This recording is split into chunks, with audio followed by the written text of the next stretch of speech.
자, 오늘은 삼국지 30번째 시간입니다. 오늘 이야기 드릴 내용에서는 기라성 같은 삼국지의 유명 인사들이 우수수 죽어나갈 예정이라 저는 매우 기쁜 마음으로 이야기를 시작할 수 있을 것 같아요. 여러분들은 정말 슬프겠지만 빨리 다 죽어버렸으면 좋겠습니다. 자, 오늘의 주인공들 목을 베기 위해 얼른 이야기를 시작해 보도록 하죠. 지난 시간 한중 공방전이 마무리될 무렵 형주 북쪽에서 일어난 번성 공방전에 대해 이야기를 했었죠. 형주 북쪽 조인이 관리하던 지역에서 일어난 후음의 반란을 틈타 형주를 지키던 유비군의 관우가 군을 이끌고 북쪽으로 쳐들어갔고, 이에 따라 조조는 조인을 돕기 위해 방덕과 우금을 보냈지만 홍수를 미리 예견한 관우의 수공에 조인, 방덕, 우금은 전쟁에서 패하고 방덕은 투항하지 않아 목이 베었으며 우금은 항복했고 조인은 번성 안에 갇혀 꼼짝달싹 못하게 되었다. 관우는 조조군 3만 명을 포로로 잡았다더라 까지 이야기했어요.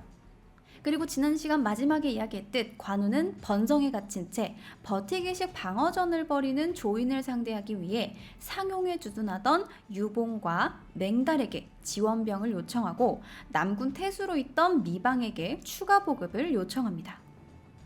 관우의 생각대로 추가 병력이 오고 장기전에 필요한 추가 보급이 제때 적절히 도착했으면 싸움은 금방 끝날지도 모르는 일이었어요.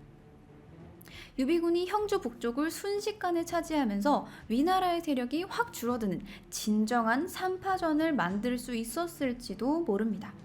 하지만 일은 그렇게 쉽게 풀리지 않죠. 먼저 관우가 추가 병력을 요청한 상용의 유봉과 맹달은 상용을 점령한 지 얼마 되지 않아서 기반이 불안정하니까 우리도 병력이 필요하고 지원을 보내기가 어렵다 라는 핑계를 대면서 추가 병력을 보내지 않습니다. 게다가 3만의 포로와 병사들을 먹이기 위해 남군 태수 미방에게 요청한 보급과 물자들은 전쟁의 긴급함은 남의 일이고 나는 지금 멀리 남군에 있는데 세워라 내워라 내가 급한 거 아니니까 하는 식으로 제대로 도착하지 않습니다. 병력도 보급도 원하는 대로 이루어지지 않은 거죠. 관우는 이러한 상황에 화가 나서 미방에게 너 일 그따위로 하면 내가 돌아가서 아주 혼꾸녕을 내줄 거야 라고 말을 하지만 미방은 이에 정신을 차리고 내가 진짜 열심히 해야겠구나 라고 생각한 게 아니라 관우가 돌아오면 홍군형을 내준다고? 관우를 못 돌아오게 해야겠다 라는 생각을 하게 됩니다. 그리고 이러한 불화의 틈을 타고 관우의 주변으로 손권의 마수가 뻗쳐오기 시작합니다. 지난 시간 조조의 천도 의견에 대해 반대했던 사마의의 말 기억나시나요? 관우의 진군의 위협을 느끼고 번성에서 가까운 허창으로 다른 곳으로 수도를 옮기자는 조조의 말에 사마의는 우금, 조인 등이 수몰당한 것은 나아가 싸우거나 물러나서 지키다가 당한 것이 아니며 국가의 큰 계획에는 손실이 없습니다. 그런데 천도한다면 적에게 약함을 보이는 것이며 또한 회수, 면수 인근, 즉 국경지대의 백성들을 크게 불안하게 할 것입니다. 손권 유비가 겉으로는 친하나 안으로는 소원하니 관우가 뜻을 이루는 것을 손권이 바라지 않을 것입니다. 손권이 해야 할 바를 깨우쳐 주어 그로 하여금 관우의 배후를 협공하거나 견제하게 하면 번성에 보이는 절로 풀릴 것입니다 라고 했었죠. 사마의의 말처럼 당시 손권은 겉으로는 유비랑 동맹이었지만 과거 형주를 두고 다투기도 했고 먼저 노렸던 익주를 빼앗기는 등 여러 사건을 겪으면서 속으로는 그 사이가 많이 골마가고 있었습니다. 다만 이러한 개인적인 감정을 뒤로하고 더 큰 공동의 적인 조조를 막아내기 위해서 두 세력이 손을 잡고 있었던 건데 점점 유비군의 기세가 하늘을 찌르고 관우의 위세가 천하를 울리자 손권은 내심 공공의 적이 조조가 아니라 유비가 될 수도 있겠구나 라는 생각을 하고 있었죠. 그리고 이쯤하여 사마의가 이야기한 손권이 할 바를 깨우쳐주는 조조의 연락이 손권에게 도착합니다. 정사 장제전의 기록을 보면 조조가 사마의와 장제의 진언에 따라 손권에게 관우의 뒤통수를 칠 것을 제안하자 손권은 이것을 듣고 즉시 병사를 이끌고 서쪽으로 향했다라고 기록하고 있어요. 이 당시 손권과 유비의 동맹이 얼마나 쉽게 무너질 수 있었는지 단적으로 보여지는 기록입니다. 자, 이렇게 손권이 조조의 연락을 받고 관우의 뒤통수를 노리는 사이 조조는 서황에게 군사를 주어 번성에 갇힌 조인을 구하도록 합니다. 관우는 조인을 가둔 번성의 포위를 풀지 않고 서황이 데려온 지원군과 맞서 싸워보지만 싸움이 길어질수록 점점 불리한 형세를 맞이합니다. 계속적으로 지원이 오는 조조군과는 달리 아무리 관우라고는 하지만 군사적으로나 물자적으로나 보급이 원활하지 않은 유비군과의 싸움에서 장기전에서 불리한 건 당연히 관우가 될 수밖에 없던 상황이죠. 번성의 점령이 지원되고 서황의 군대와 대치가 길어지는 동안 손권군은 여몽을 앞세워서 관우의 뒤통수를 치려는 움직임을 보여주고 있었습니다. 하지만 이쯤 이 손권군의 대표 장수 여몽은 병으로 요양 중이었기 때문에 여몽은 손권을 찾아가서 그가 미리 눈여겨봐 주었던 육손이라는 당시 거의 무명 장수였던 그를 후임자로 세워달라고 청합니다.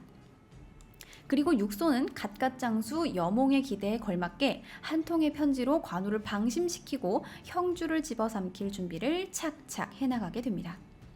이 여몽의 육손 추천과 관우를 방심시키는 육손의 편지 내용은 정사 육손전에 자세히 기록되어 있는데 이 대목을 함께 읽어보면서 육손이 어떤 방법으로 관우를 방심시켰고 또 이로 인해 어떤 일이 벌어졌는지 알아보도록 하겠습니다. 여몽이 질병을 칭하여 건업으로 왔을 때 육손은 가서 방문하고 이렇게 말했다. 관우와는 국경을 접하고 있으면서 어떻게 멀리 내려왔습니까? 이후에 걱정할 만한 것이 없겠습니까? 여몽이 말했다. 진실로 당신이 말한 것과 같습니다만 나의 질병은 심합니다. 육손이 말했다. 관우는 자신의 용기에 기대어 다른 사람을 능멸합니다. 처음으로 큰 공을 세워 마음은 교만해지고 의지는 안일해졌으며 오직 북진에만 힘쓰고 우리에게는 경계의 마음도 두지 않고 있습니다. 만일 당신이 질병에 걸렸다는 소식을 듣게 한다면 틀림없이 더욱 방비하지 않을 것입니다. 지금 생각하고 있지 않을 때에 나가면 그를 붙잡아 제어할 수 있을 것입니다. 당신이 내려와 주군, 즉 손권을 만나는 것은 마땅히 좋은 계략입니다. 여몽이 말했다. 관우는 평소 용맹하여 그를 적대하는 것은 어렵습니다. 게다가 그는 벌써 형주를 점거하고 은혜와 신의를 대대적으로 시행하고 있으며 아울러 원래 공로가 있으며 담력과 기세가 성대하여 도모하는 일은 쉽지 않습니다. 여몽이 도착하자 손권이 물었다. 누가 그대를 대신할 수 있소? 여몽은 이렇게 대답했다. 육손은 사려 깊고 그 재능은 중한 임무를 담당할 만합니다. 그가 미래의 일을 살피고 생각하는 것을 보고는 큰 임무를 맡길 수 있음을 알았습니다. 그리고 그는 아직 먼 곳까지 이름이 나 있지 않고 관우가 두려워하는 자가 아니므로 또 그를 뛰어넘을 자는 없습니다. 만일 그를 임용한다면 외부에서는 참된 의도를 숨기고 안으로는 유리한 형세를 관찰하도록 한 연후에 관우를 무찌를 수 있습니다. 손권은 곧 육손을 불러 편장군 우부독으로 임명하고 여몽을 대신하도록 했다. 육손은 육구에 이르러 관우에게 편지를 보내 다음과 같이 말했다. 이전에 나는 당신이 적군의 동태를 관찰하고 나서 일정한 법칙에 따라 군대를 지휘해 가볍게 일어나 큰 성공을 거두는 것을 보았는데 당신의 공적은 위대하오. 적국이 패배한 것은 동맹국에는 이로운 일이므로 당신의 승리 소식을 듣고 손뼉을 쳤고 중원을 석권하는 대업을 이루어 함께 조정을 보좌하고 기강을 유지하기를 희망했었소. 최근 재능 없는 이 사람이 임명을 받아 서쪽으로 오게 되었소.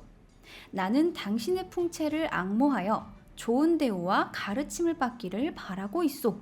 또 이렇게 말했다. 우금 등이 당신의 포로가 되자 먼 곳이든 가까운 곳이든 간에 그대를 존경하고 찬탄하였으며 장군의 공우는 세상에 영원할 것으로 생각하고 있소. 비록 옛날 진나라 문공의 일이나 한나라 한신의 계략이라고 할지라도 그대를 넘을 수는 없을 것이오. 서황 등이 적은 수의 기병을 진지에 주둔시켜 당신의 동향을 엿보고 있다고 들었소. 조조는 교활한 적이오. 그는 실패한 분노 때문에 어려움을 생각하지 않고 아마 은밀히 병사를 늘려 그 뜻을 이루려고 할 것이오. 비록 그의 군대는 강하지 않을지라도 용맹하고 강인한 장수는 여전히 있소. 그리고 전쟁에서 승리한 후에는 항상 적을 경시하는 생각이 생겼소.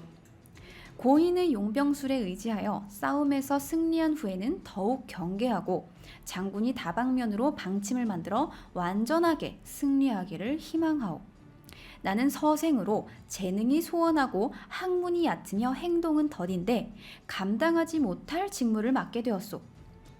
나는 위엄과 덕행이 있는 당신과 이웃이 되어 기쁘고 나의 마음을 전부 기울이고 싶소.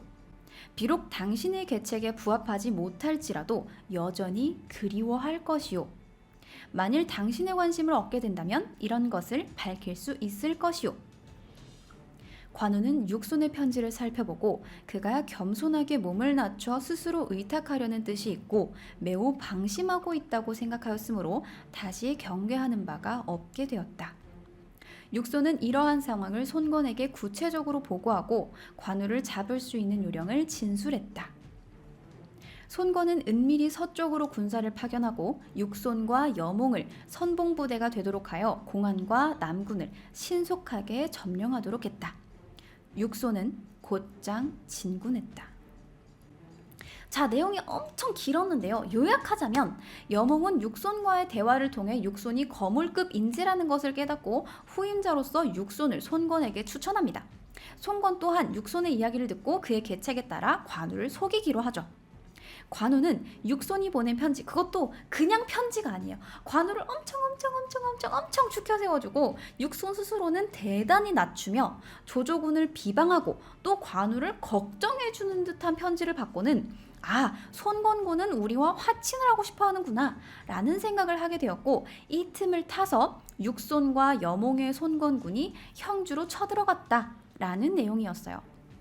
어쩌면 관우는 이 조잡한 꼼수에 넘어갈 만큼 북진이 급했는지도 모르겠습니다. 그간 항상 어려움만을 겪었던 유비군의 기세가 흔치 않은 흐름을 타고 치솟고 있었고 늘 도망이나 패배만 있었던 조조군과의 전면전에서 스스로가 큰 공을 세우고 있었으니 손권군을 의식해 적당히 빠져 형주를 지키기에는 지금까지 북진해놓은 전투 상황이 아쉬웠을지도 모릅니다. 하지만 이러한 아쉬움이 결과적으로는 늦은 퇴각을 불러오게 되고 여몽과 손권의 계책에 먹혀버린 형주는 더 이상 돌아오지 않는 땅이 되어버립니다. 여몽과 육손은 관우에게 복음 문제로 쓴소리를 들어 이미 사이가 틀어진 미방과 사인을 꼬셔 항복을 받아냈고, 이로 인해 관우는 퇴각할 근거지가 사라진 채 서황의 조조군과 싸움을 지속하게 됩니다. 그리고 이 전투는 형주를 점령한 손권군이 뒤통수를 치러 오는 상황으로 이어져 양쪽으로 포위당해 갈 곳 없는 형세를 맞이하게 되죠. 아니, 분명 단 몇 달 전까지만 해도 전 중국을 떨게 한 관우의 승전보와 위용이 어느 한순간 동맹이었던 손권의 배신으로 인해 무너져 관우 스스로의 목숨까지 위협하게 된 겁니다.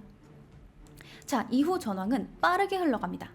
관우의 불리한 상황을 깨달은 유비가 익주의 성도에서 지원군을 보내보지만 육손에 의해 저지당했고 관우는 빠르게 세력을 잃고 결국 양양과 번성의 포위를 풀고 달아나기 시작합니다.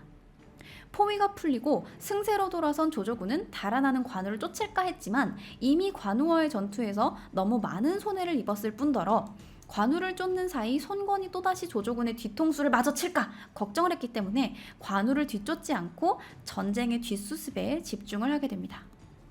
하지만 손권군의 생각은 달랐습니다. 손권군은 관우가 퇴각해올 만한 성들을 미리 전부 다 점령해두고 그 처자식까지 싹 다 모두 사로잡아두고, 이로 인해 관우의 병사들은 대부분 전의를 잃고 뿔뿔이 흩어져 버립니다. 게다가 여몽은 사로잡은 유비군의 가족들을 함부로 대하기는커녕 역으로 그들을 위로하고 병사들을 함부로 약탈하지 않을 것을 약속함으로써 그 가족들에게 민심을 사고, 이로 인해 손권군에게 항복하는 탈주병들이 늘어나게 되죠. 그렇게 얼마 남지 않은 군사를 데리고 당양 서쪽의 맥성에서 버티기 시작한 관우 또한 오래 버티지 못하고 결국 또다시 서쪽으로 도망가던 길에 손권군에게 사로잡히고 맙니다. 관우를 사로잡은 손권은 관우의 군사적 능력에 욕심을 느껴서 관우를 활용해서 조조랑 유비에게 대항하면 어떨까라는 의견을 냅니다. 정신이 나왔죠. 하지만 주변에서 이를 만류하면서 이리 새끼는 기를 수 없는 법이니 훗날 반드시 해가 될 것입니다. 조공이 이전에, 그러니까 원소와 싸울 무렵 관우를 사로잡았으나 즉시 그를 제거하지 않아 번성을 침략당하는 등 스스로 큰 오한을 불러들여 도읍을 옮길 의논까지 할 지경에 이르렀는데 어찌 그를 살려둘 생각을 하십니까? 라고 말을 했고, 이를 들은 송건은 관우 그리고 함께 사로잡은 관우의 아들 관평의 목을 베입니다. 이때가 바로 219년 건한 24년 말이었습니다. 유비와 함께 탁군에서부터 군사를 일으켜 한나라의 왕을 만들어낸 명실공히 유비군의 2인자였던 관우치고는 너무 허망하게 죽어버린 거죠. 손권은 관우를 죽이고 나니 유비와의 싸움을 멈출 수 없게 되었다는 것을 깨닫습니다. 만약 그냥 다른 사람을 죽였으면 뭐 화해를 하건 휴전을 하건 협정을 하건 뭐라도 해볼 텐데 그 관우를 죽였잖아요. 이제 남은 건 전면전 뿐이다 라는 것을 깨닫고는 그렇다면 적어도 조조와는 한동안 싸우지 말아야겠다 라는 생각으로 죽인 관우의 목을 조조에게 곡물로 바칩니다. 송건 입장에서는 그 번성 공방전에서 조조님을 그렇게 괴롭힌 관우의 목입니다. 받아주시옵소서 라는 의미였을 수도 있겠지만 조조는 개인적으로 가진 관우에 대한 호의와 관우의 시신을 넘겨받음으로써 함께 넘어올 유비의 분노를 막기 위해 관우를 제후의 예로 장사지내줍니다. 그리고 얼마 지나지 않아 손건군 관우토벌의 1등 공신인 여몽 또한 그간 앓고 있던 병이 악화되어 죽고 맙니다. 여몽은 그가 해야 할 일, 관우를 토벌하고 형주를 얻어야 한다는 과제를 마쳤기 때문에 마음 놓고 죽었는지도 모르겠어요. 연희에서는 이러한 여몽이 죽는 장면에 대해 관우를 죽인 이후 승리에 취해 까불대던 여몽이 저주를 받아 술자리에서 관우 귀신이 들린 채로 송건의 멱살을 잡고 송건에게 이 새파란 애송이 녀석! 이러면서 욕을 했고 관우 귀신에게 홀린 채로 온몸의 구멍에서 피를 뿜으면서 고통스럽게 죽었다더라 라는 식으로 적어두었는데 이는 당연히 소설의 재미를 위한 그리고 유비를 주인공으로 하는 연희의 특성상 독자들의 분노를 삭히는 장치로서 꾸며진 이야기입니다. 실제 기록에서의 여몽은 승리 이후에도 손권이 내려주는 금은보화를 거절했고 죽기 직전에도 쓰지 않은 보물과 하사받은 물품들을 영지의 관용창고, 즉 나라의 창고에 넣어 본인이 죽으면 그 재물들을 모두 상부에 돌려주라 라고 처리할 만큼 청렴했으며 본인의 초상 또한 검소하고 약소하게 치르기를 희망할 만큼 깨끗한 사람이었습니다. 대단한 능력을 가졌음에도 이렇게 검소하고 나라를 생각하는 마음을 가졌기에 그만큼 손권은 여몽을 아꼈고 그의 죽음에 대해 슬퍼했다고 합니다. 여몽의 죽음에 대해서는 정사 여몽전의 기록을 통해 그 내용을 살펴볼 수 있는데요. 기록을 살펴보면 나이 42세에 마침내 내전에 죽었다. 이때 손권은 매우 애통해하며 그를 위해 먹는 가짓수를 줄였다. 여몽이 아직 죽기 전에 금이나 보물 같은 여러 하사받은 것들을 모두 관부의 창고에 넣고 관리자에게 자신이 죽는 날 모두 상부에 돌려주도록 명령하고 초상은 검약하게 하라고 했다. 손권이 이를 듣고 더욱 비통해했다. 라고 적고 있는 만큼 손권이 그를 얼마나 특별하게 생각했는지 그리고 그의 죽음이 손권군에게 얼마나 큰 타격이었는지 간접적으로 느껴볼 수 있습니다. 자, 이렇게 관우가 죽고 관우를 죽인 여몽이 죽고 유비가 그 소식을 듣고 분노에 차 있을 무렵 유비군, 손권군의 큰 축이 한 명씩 죽었으니까 마치 그 균형을 맞추려는 양 조조군에서도 거대한 존재감을 가진 인물이 하나 죽었으니 그때가 바로 220년 건한 25년 조조군의 장수 조조가 세상을 떠납니다. 조조는 결국 꿈이었던 천하통일을 이루지는 못했지만 죽기 직전 사망일 기준 대략 3개월에서 4개월 전까지 직접 군사를 통솔하며 전쟁을 치렀고 이러한 노력을 통해 마지막까지 대륙의 1인자 자리를 놓치지 않고 유비군의 상승세가 가져온 위기를 넘기는 성과를 낼 수 있었습니다. 조조는 죽기 직전까지 전쟁을 나갔음은 물론이고 죽을 때에도 주변에 일러 장례가 끝나면 더 이상 상을 치르는데 시간과 노력을 쏟지 말고 바로 상복을 벗고 장수들은 둔영을 떠나지 말 것이며 괜히 죽은 나 자신을 묻을 때 금은보화를 함께 묻는 사치를 부리지 말고 이를 국정을 운영하는 데 쓰라는 유언을 남깁니다. 이러한 모습을 보면 조조가 어떻게 난세의 1인자가 될 수 있었는가를 알 수 있는 대목이 아닌가 싶습니다. 물론 조조는 수차례의 학살로 엄청난 수의 민간인을 죽였고 또 재능 있는 사람을 시기하는 모습을 자주 보이는 등 부족한 면모를 보이기는 했지만 죽음을 앞두고서 보여준 아까 같은 멋진 모습 또한 여럿 가지고 있었기 때문에 그가 천하통일의 코앞까지 위나라를 끌고 갈 수 있었던 것이 아닌가 싶습니다. 자, 아무튼 이렇게 관우가 죽고 여몽이 죽고 조조가 죽어나갔습니다. 중국 대륙이 큰 싸움과 또 그로 인한 죽음으로 요동치기 시작합니다. 그리고 이 요동치는 세상은 또 다른 싸움과 또 다른 죽음을 가져오게 되죠. 또 어떤 죽음과 또 어떤 전쟁과 또 어떤 영웅이 나타나게 될까요? 오늘 여러분이 아주 많이 아꼈던 관우가 죽어서 좀 슬프셨나요?